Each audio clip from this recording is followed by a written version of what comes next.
Hai Sobat Garuda, saya datang di Bahrain and I'm ready for the next match against Bahrain. Saya Pak Kumis, do you like it? Saya Pak Kumis, do you like it? Hello Garuda fans, kita sudah sampai di Bahrain. Mantap. Miss Hirgers dan juga Eliano Rangers sudah sampai Bahrain nih guys. Wah, luar biasa. Keren. Berjam-jam dia menempuh perjalanan dari Belanda sampai ke Bahrain. Bayangin guys, itu berapa jam. Mantap ya guys. Kemarin gue udah ngikutin nih. Dan inilah tampang-tampang lelah mereka, tapi mereka masih mau dan happy untuk jawabin pertanyaan-pertanyaan dari fans Indonesia yang ada di Bahrain guys. Gokil. Gak cuma Eliano sama Miss doang, kebetulan dia juga bareng sama Asnawi nih guys. Nih, ini Asnawi nih lagi megang HP. Nah, ini ada Pak Sumarji juga yang jemput di bandara. Dan juga ada mungkin ini dari tim Indonesia ya yang kesana. Wah, gokil nih guys. Siap merumput, istirahat dulu, malam baru latihan lagi. Feeling gue sih begitu ya.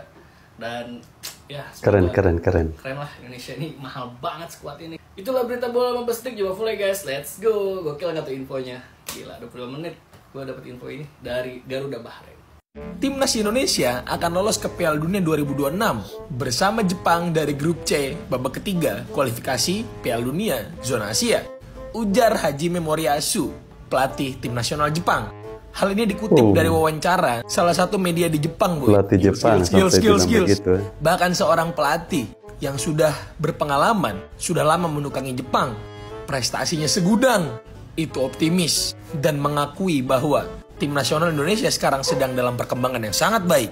Bahkan, Doi juga bilang kalau misalnya kita bakal lolos melalui round 3, boy. Nggak pakai round 4, nggak pakai peringkat 3, peringkat 4 lagi. Respect. Prediksi saya. Penjajahannya 3,5 tahun, sisanya kita sahabat Jepang. Nyangka nggak lu? Negara kita sekarang diperhitungkan oleh salah satu negara terkuat di Asia. Bahkan negara yang selalu merepotkan negara-negara besar di Piala Dunia. Hal ini juga membuktikan bahwa faktor pelatih yang namanya dikenal, Sintayong itu sangat dikenal penting banget boy di Asia boy. Siapa yang nggak tahu Sintayong? Itu sangat berpengaruh boy terhadap kenapa negara kita sekarang diperhitungkan di sepak bola. Tapi yang gue bingungnya, kok masih ada pengamat dan juga seorang pelatih yang levelnya masih lokal dan juga juara PON itu meragukan timnas kita, bahkan meragukan seorang Sintayong. Gue bingung. Padahal ya ini pelatih yang benar-benar disukain banget sama semua fans timnas yang waras ya. Toel dan Fahri gak gue ajak. Bisa-bisanya ada yang gak dukung gitu.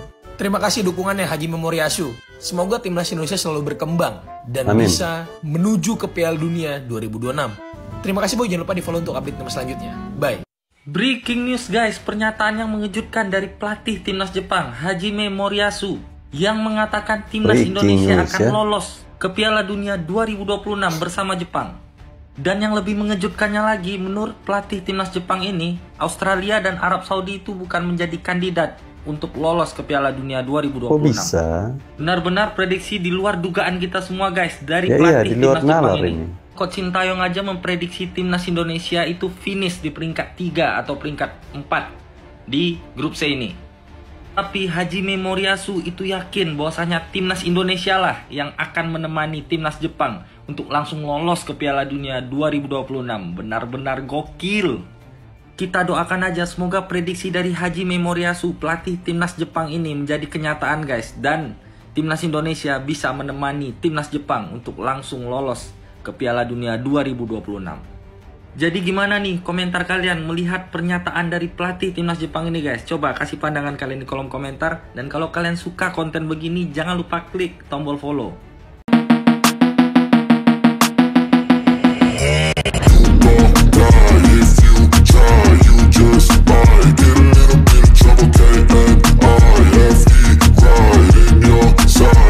Salam olahraga, teman-teman, jumpa lagi bersama saya di Falco Ngoe Channel yang mengulas atau yang mereaksi seputar timnas Indonesia. Ya, terkait dengan apa yang disampaikan oleh pelatih timnas Jepang, di mana dia mengatakan bahwa timnas Indonesia akan lolos ke Piala Dunia 2026 bersama dengan Jepang dari grup C babak ketiga kualifikasi Piala Dunia zona Asia. Ya, Pernyataan pelatih Jepang ini teman-teman semakin menguatkan keyakinan saya. Kalau teman-teman yang sudah lama mengikuti konten ini, sudah lama mengikuti channel YouTube Falco Ngoe, pasti tahu bahwa saya di setiap video saya, mungkin hanya langgar satu video, selalu saya katakan bahwa sampai saat ini saya masih merasa optimis bahwa timnas Indonesia akan lolos ke Piala Dunia sampai di round 3 dengan menempati posisi kedua. Ya, tentu kenapa saya sangat yakin bahwa timnas kita pasti lolos ke Piala Dunia hanya sampai di round ketiga. Ini tentu saya berkaca dari posisi pelatih kita yang sangat terkenal, ya, pernah menangani tim yang bermain di Piala Dunia yaitu Korea Selatan, dan bahkan pernah mengalahkan tim juara dunia yaitu timnas Jerman. Kemudian ada hal lain yang membuat keyakinan saya semakin kuat. Ketika para pemain berlaga di Piala Asia, ya, tidak pernah disangka-sangka oleh orang bahwa timnas kita U23 saat itu mampu lolos sampai ke semifinal. Dan materi pemain yang ada itu bahkan sampai saat ini masih berada di timnas senior.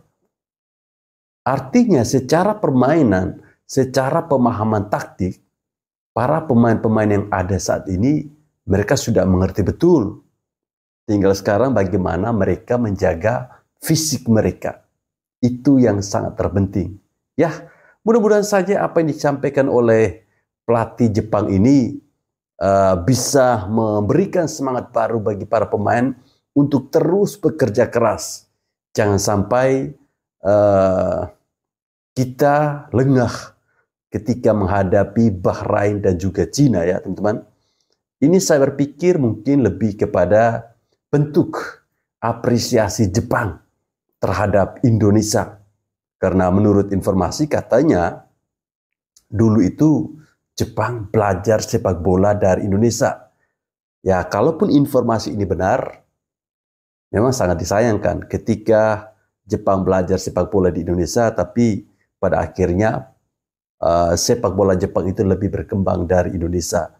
Saya ya masih optimis teman-teman. Indonesia lolos Piala Dunia. Apalagi tadi kalau teman-teman saksikan di awal-awal tadi, Matt Silger dan juga Aliano sudah sampai di Bahrain bersama dengan siapa tadi? Itu loh yang back kita yang kemarin tackle Garnacho. Tahu kan? Nah itu dia, Asnawi Mangkualam. Ya, kita doakan saja semoga para pemain ini tidak kelelahan sehingga pada hari Kamis tanggal 10 Oktober 2024 timnas kita mampu memenangkan pertandingan. Prediksi saya jangan banyak-banyak ya. Kayaknya kita menang 1-0 teman-teman. Dan gol itu diciptakan oleh siapa dah? Salik. Siapa tadi yang itu striker baru yang dipanggil tuh? Itu yang akan mencetak gol lewat tendangan dari samping. Itu mimpi saya semalam teman-teman. Mudah-mudahan ini menjadi kenyataan ya. Pelatih Jepang Hajime Moriyasu baru-baru ini mengeluarkan statement yang bikin merinding supporter timnas Indonesia. Bagaimana tidak, pelatih Jepang ini mengeluarkan statement kurang lebih seperti ini ya. Timnas Indonesia akan lolos ke Piala Dunia 2026 bersama Jepang dari grup C di putaran babak ketiga kualifikasi Piala Dunia 2026 zona Asia. Pelatih Jepang ini meyakini bahwa Indonesia memiliki potensi dan daya juang luar biasa untuk bisa lolos di ronde 3 ini teman-teman. Wah, bagaimana ini teman-teman? Pelatih Jepang, pelatih raksasa Asia meyakini bahwa Indonesia bisa lolos langsung ke Piala Dunia 2026 yang akan dilaksanakan di Amerika Serikat, Kanada teman-teman. Tulis pendapat kalian tentang pendapat pelatih Jepang ini ya teman-teman. Terima kasih. Mantap. Sama-sama. Kata pelatih Jepang Hajime Moriyasu, timnas Jepang akan lolos bersama dengan timnas Indonesia ke Piala Dunia dari grup ini. Ini sebuah pernyataan yang sangat wah karena mengingat sebenarnya yang diunggulkan lolos itu Jepang dengan antara Australia maupun Arab Saudi. Tetapi pelatih dari Jepang, Hajime Moriyasu, sekali lagi gue bilang, dia memprediksi atau dia bilang bahwa timnas Indonesia lah yang akan bersama dengan Jepang. Kita pernah flashback ya, pelatih Irak pernah ngomong bahwa Irak dan juga Indonesia yang akan lolos ke round 3 kualifikasi dan terbukti.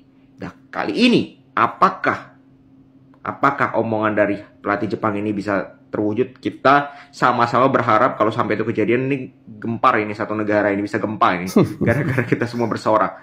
Ya semoga impian itu bisa terjadi dan itu pasti akan sangat mengembirakan dan membuat kita semua bersorak-sorai, mungkin kecuali untuk sebagian orang. Oke? Malik Rizaldi, salah satu striker produk dari Ligue 1 yang dibawa oleh Sintayong di round 3 kontra Bahrain dan juga Cina. Inilah dia ya, El Diam dan bermainlah part 2 ini. Kenapa seorang Malik Rizaldi itu dibawa oleh Sintayong? Pertama, lo harus tahu guys, Malik Rizaldi itu pemain yang usianya sedang dalam usia matang, di usia 27 tahun. Musim lalu di Ligue 1, Doi mencetak 13 gol dan 5 assist. Salah satu pemain depan lokal yang subur sekali di Ligue 1.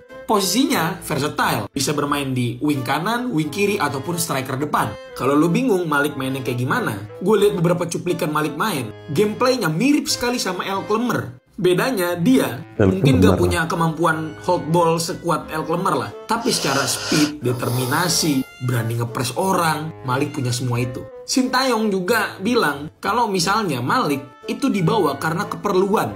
Ini feeling gue ya. Dari semua striker yang dibawa sama Sintayong, El Clemer, Dimas Derajat, Hoki Caraka, dan juga Malik Rizaldi, tidak ada Daryl number 9 ya, mungkin Hoki lah. Tapi Hoki juga lebih ke striker yang mobilitas gitu, bukan yang number 9, poacher kayak Sananta. Ini feeling gue guys. Mungkin lawan Bahrain dan Cina, Sintayong bakal pakai strategi lari 90 menit, ngepres 90 menit menurut gue. Karena Sintayong bakal ngincer poin penuh di 2 pertandingan ini, dimana atribut determinasi dan juga speed itu mungkin saat ini belum dimiliki oleh seorang Ramadan Sananta. But it's okay, Sananta salah satu striker yang potensial dari Ligue 1. Ya lah bang, percuma bang, Malik dibawa, gak bakal dimainin juga. Nih, biar lu pada tahu nih, pemain dibawa, walaupun gak dimainin, at least mereka bonding dan dapat upgrade dari pelatih-pelatih timnas. Kan di klub pelatih kan kurang boy. Emang ada pelatih finishing kayak di timnas, klub-klub Ligue 1 kan kagak ada. Minimal Malik ketemu Yong Ki Hun boy, supaya Malik itu bisa dapat upgrade kayak Hoki, Ramadan Sananta, dan juga Dimas Derajat. Semoga Malik dapat kesempatan bermain lawan Bahrain ataupun Cina. Gue penasaran sih apakah dia bisa menjawab tantangan dari Sintayong seperti Wahyu, El Diam, dan bermainlah part 1. Good luck Malik Rizaldi, semoga dapat menit main. Terima kasih, jangan lupa di follow untuk update timnas selanjutnya. Bye. Ya, inilah pemain yang saya sebutkan tadi yang ada di dalam mimpi saya semalam, Malik Rizaldi. Bahwa dia akan mencetak 1 gol untuk timnas Indonesia dari samping. Ya, jadi golnya itu persis mendekati sudut dari Mister Gawang itu. Ya, mudah-mudahan mimpi ini adalah sebuah petunjuk bahwa timnas kita akan meraih 3 poin saat menghadapi Bahrain ya teman-teman. Terkait dengan striker kita ini, memang ini masih menjadi persoalan di timnas kita. Bagaimana kita masih miskin gol-gol yang dilahirkan dari para striker kita. Dan mudah-mudahan di bulan Oktober ini akan ada kejutan dari PSSI bahwa akan menaturalisasikan pemain yang berposisi sebagai striker. Kita doakan ya teman-teman. Oke? China kayaknya udah gentar duluan deh sama King Indonesia. Kenapa tuh bang? Yup, media China sebut naturalisasi Hailhurst dan juga Reines nggak sah karena dilakukan di luar negeri. Mereka bahkan mau ngajuin protes ke AFC kalau sampai 2 pemain ini turun lawan China. Kok bisa? Ya, kalau media China nggak belajar ilmu politik, gimana pun juga kedutaan besar sebuah negara itu berdasarkan hukum di negara yang diwakilin, nggak ngikut negara domisili. Oke. Nah, Reines sama Hailhurst diambil sumpahnya di KBRI Indonesia di Belgia. Jadi kalau gitu sumpahnya sah karena dilakukan di wilayah hukum Indonesia. Kan di KBRI Cina ya. Takut ya, karena value dokumen ini lebih gede daripada seluruh pemain timnas negara kalian. Ya kan? Berdasarkan datanya Transfer Market, value tim China cuma 9,03 juta euro atau setara dengan 155 miliaran lah, bandingkan dengan King Indonesia tanpa Heilhurst dan Reiners. Value-nya udah 24 juta euro lebih, belum ditambah Heilhurst yang sekitar 7 jutaan dan Reiners 650 ribu euroan. Jadi senyumin aja. Lagian juga kalau mau ngadu bukan ke AFC, kalau naturalisasi itu lu mau ngaduinnya ke FIFA. Oke, jelas. Oke dong. Breaking news guys, PSSI resmi akan menaturalisasi 2 pemain baru di bulan Oktober ini. Dan nama-nama calon pemain timnas Indonesia yang semakin kuat rumornya beredar itu ada 4 pemain guys. Nama-nama tersebut adalah Kevin Dix, Jairo Ridwal, Emil Audero, dan Pascal Struij. Ya, jadi info tentang naturalisasi di bulan Oktober ini itu bukan hanya sekedar rumor guys. Karena info naturalisasi ini langsung disampaikan oleh anggota EXO PSSI, yaitu Pak Arya Sinulinga. Pak Arya Sinulinga mengatakan bahwasanya benar di bulan Oktober ini akan ada pemain yang akan menjalani proses naturalisasi. Di mana nama yang sudah hampir fix akan dinaturalisasi PSSI di bulan Oktober ini, yaitu adalah Jairo Ridwal. Karena seperti yang kita lihat, Jairo Ridwal itu udah memasang bendera Indonesia guys di akun media sosialnya. Mantap nih. Dan itu udah menjadi seperti kode untuk fans timnas Indonesia yang penasaran bahwasanya dirinya memang akan dinaturalisasi di bulan Oktober ini. Nah, tinggal 1 pemain lagi guys. Kira-kira siapa nih yang akan menemani Jairo Ridwal untuk diproses naturalisasinya di bulan Oktober ini? Apakah itu Kevin Dix, Emil Audero, atau Pascal Struij? Coba kalian tulis di kolom komentar siapa nih 1 pemain lagi yang akan dinaturalisasi. Dan seperti biasa, kalau kalian suka konten begini, jangan lupa klik tombol follow. Ya, kalau Jairo ini nampaknya lebih terbuka lebar ya. Kalau Emil ini kayaknya agak susah sih. Tapi ya mudah-mudahan saja Bapak Erick Thohir masih mau ya. Karena kalau kita melihat masa lalu itu seperti apa ya. Bahwa dulu itu pernah PSSI mengajak Emil Audero tapi ditolak sama bapaknya. Mudah-mudahan kisru ini tidak berlanjut sehingga bisa membuka peluang bagi Emil Audero, karena bagaimanapun juga kita butuh kiper pelapis yang kelasnya setara dengan Martin Paes. Kata orang Emil ini levelnya lebih di atas Martin Paes ya, karena dia bermain di Liga Italia, sementara Martin Paes itu bermain di Liga Amerika Serikat. Tapi apapun itu teman-teman, kita doakan semoga gosip-gosip positif ini bisa menjadi sebuah kenyataan ya. Amin ya. Masing-masing orang cara menghandling, ya kan? Kan saya dipush sama netizen. Kenapa nih nggak bisa cepat? Saya bilang dalam bernegosiasi, jangan pernah pakai emosi. Betul. Kasus Justin Hubner saya bilang. Betul. Karena saya bilang gini, pesan Pak Erick kepada saya, Bang, Justin Hubner bagaimanapun caranya harus jadi warga negara Indonesia.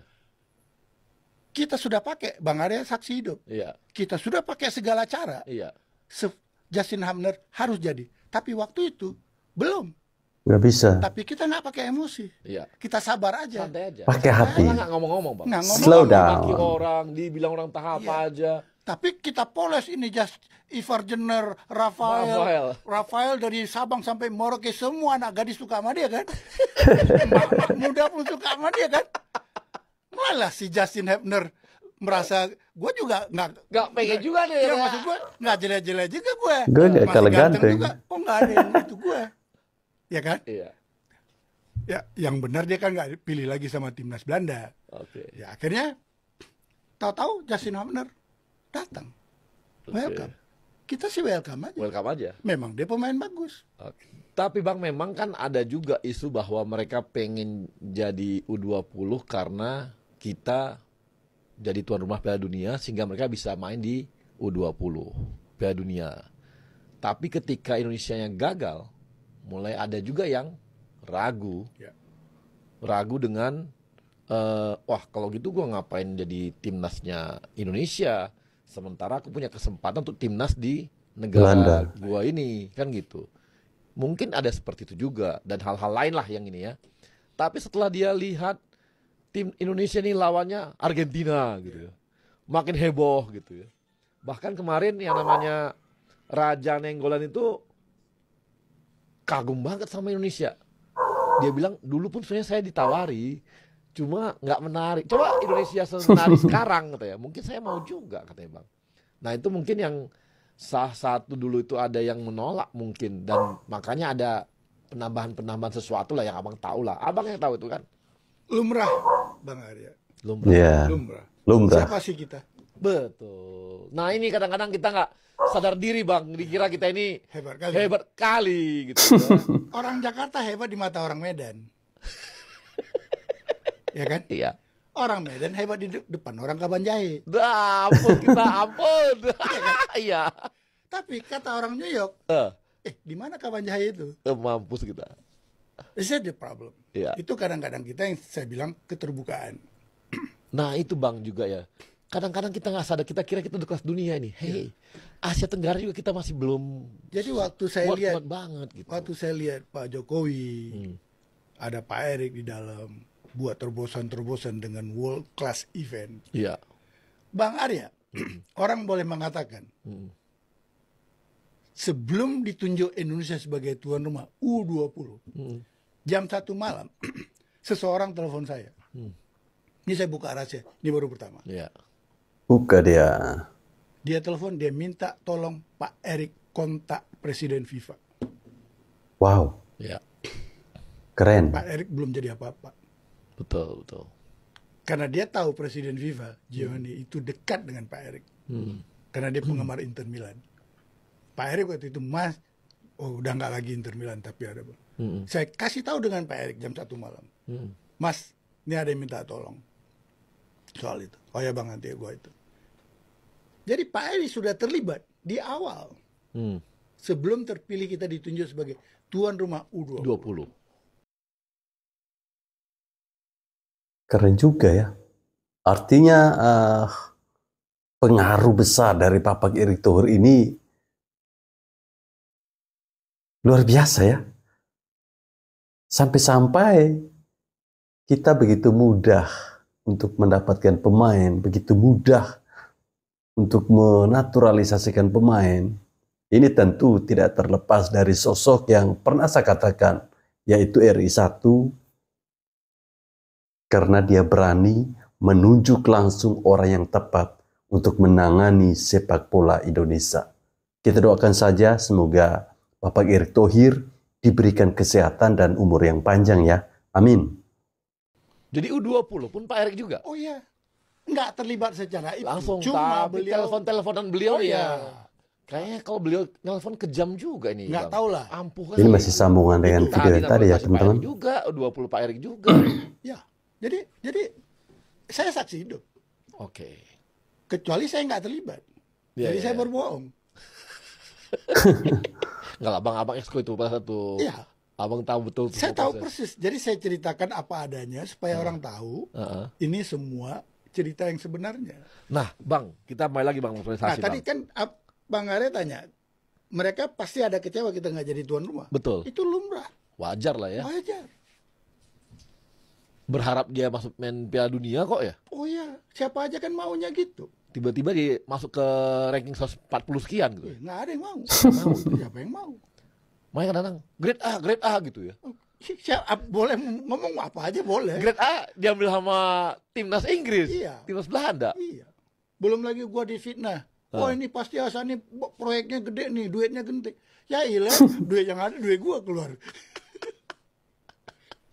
Ada aja. Ini pengorbanan yang luar biasa ya. Bang, sampai kapan naturalisasi Bang harus kita lakukan? Oke, that's a good question. Ini penting banget nih, karena ini kan jadi perdebatan terus-menerus. Sampai hari ini pertanyaan masih yang juga. sangat bagus.